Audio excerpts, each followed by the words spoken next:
More than 54 years ago, at the height of the Cold War, the United States closed its embassy in Havana. Today, I can announce that the United States has agreed to formally reestablish diplomatic relations with the Republic of Cuba and reopen embassies in our respective countries. That was President Barack Obama officially announcing restored ties to Cuba after over 50 years of disconnect, or at least what appeared to be disconnect. Because for many scholars, academic ties run deeper than politics. Lisandro Perez, the professor and chair of the Department of Latin American Studies at John Jay College of Criminal Justice, describes the evolution of academic ties between the United States and Cuba. A lot of people don't realize that there's been a long history of contact, however, between the U.S. and Cuba on a number of areas. Cooperation, for example, on weather forecasting, on certain other areas of cooperation, but where there's always been a cooperation which is largely taking place outside of official government activity is with academic exchanges.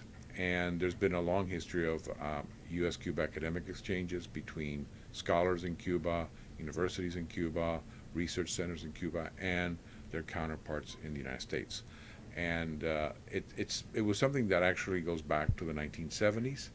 And has survived through the very tumultuous history of U.S.-Cuba relations. Though Dr. Perez says there's always been academic relations between the U.S. and Cuba, he notes that this new announcement will make things easier. Right now, when you travel to Cuba, you have to function entirely in cash. There's no credit cards, there are no ITMs, you can't open a bank account. We've been used to this. However, when you're taking a group of 14 students, like I did in the summer, and you have to take all the expenses of the group in cash, this becomes kind of difficult to do and cumbersome.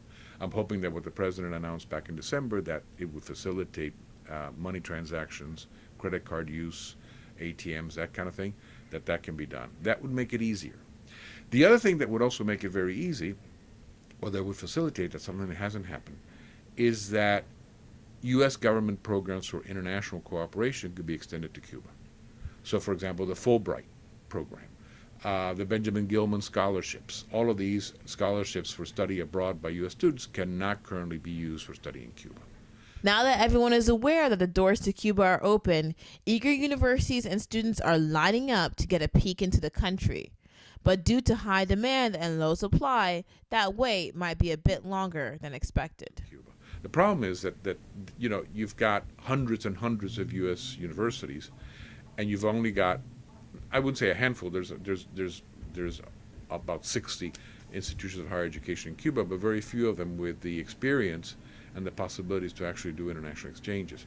So what happens is that our colleagues in Cuba who actually engage in facilitating these contacts, say the University of Havana, for example, which has the oldest record in this, are swamped. That is, and you have to keep in mind that in order to do work in Cuba, in order to take students, you do have to go through official channels. Reporting from New York City, Jenny Abamu, IENN.